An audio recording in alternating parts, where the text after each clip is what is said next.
Chodesh Tov. Alors, comme on a dit, on va parler de est-ce qu'on peut se doucher à l'eau froide, Shabbat et Yom Tov. Mais Baruch Hashem, d'abord, c'est Rosh Chodesh Elul.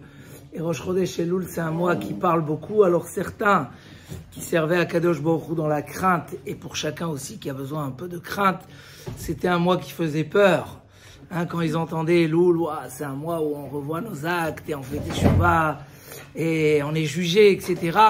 Pour d'autres, c'était plus dans l'amour de se dire Kadosh Baruch Hu, Ani les Dodi ve Dodili, Kadosh Baruch Hu, il ouvre les portes du ciel, la miséricorde est énorme.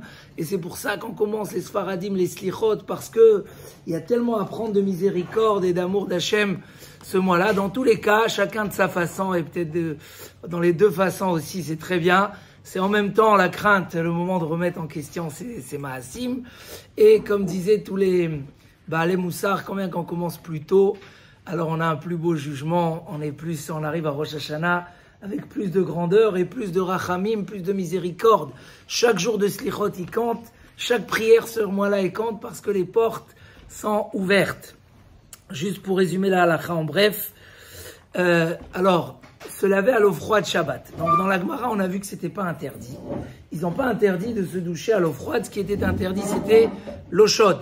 Et même l'eau froide, comme on a dit, c'est si je t'ai dit un petit peu, juste pour casser le froid, mais pas que j'ai un plaisir, on a vu que c'est autorisé. Sauf que là-dessus, il y a quand même trois avis. Donc ceux qui suivent le Yalkut Yosef, il dit qu'on n'a pas tenu compte du Troumat Hadeshen, que je vais citer bientôt, et donc que c'est autorisé de se doucher Shabbat et Yom Tov à l'eau froide, sauf qu'il faut faire attention à trois points essentiels. C'est le problème du savon, que ça soit pas du savon dur, mais du savon bien liquide, pas du savon épais.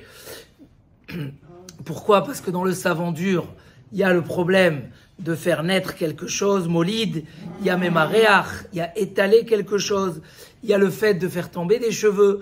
Bon, c'est un premier problème. Un deuxième problème, c'est de faire attention de ne pas essorer les cheveux, et surtout dans les endroits où il y a beaucoup de cheveux et qu'on voit l'eau se réunir là-bas. Et malgré qu'il n'y a pas Minatora d'interdiction d'essorer les cheveux, malgré tout, il dit le Kesef Mishneh, Chachamim, ils ont interdit. Donc, il faudra faire attention justement de s'essuyer doucement et après qu'on a attendu que l'eau est bien partie, pour pouvoir s'essuyer et faire attention à tout ce qui est ne pas essorer la serviette ou trop la mouiller d'une certaine façon. Bon, on pourra voir les détails plus tard, mais voilà. Malgré tout, il y a le Mishnah Bora, ceux qui suivent le Mishnah Bora. Donc Vadaï, les Ashkenazim et une grande partie des Sfaradim Bnei Torah, eux pensent comme le Mishnah Bora qui ramène le Troumat Hadeshen, qui dit que vu qu'il y a trop de problèmes qui peuvent naître de ce problème de la douche à l'eau froide, donc il interdit, il dit on a le minhag de ne pas se doucher à l'eau froide. Pour ça, chez les Bnei Torah, on ne se douche pas Shabbat et Yom Tov. Malgré tout, écrit le Shmirat Shabbat Keilchata, et c'est la vie intermédiaire qui est basée beaucoup sur Rav Shlomo Zalman Auerbach, que de préférence, vaut mieux ne pas se doucher même à l'eau froide. Alors, sauf si on a besoin de laver certains endroits. Là, je parle de se doucher complètement.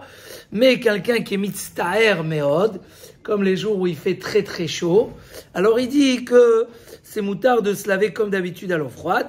Faire attention au point qu'on a dit de ne pas essorer les endroits où il y a beaucoup de cheveux, juste essuyer lentement, faire attention à la serviette et surtout le savon, et n'en parlons pas que c'est strictement interdit d'utiliser toutes sortes de gants en tissu ou en toute matière. Ça, c'est strictement interdit parce que là, il y a un vrai problème de srita. Voilà, un bon mois, Chodesh Tov, et que des bonnes nouvelles, Bezrat Hashem.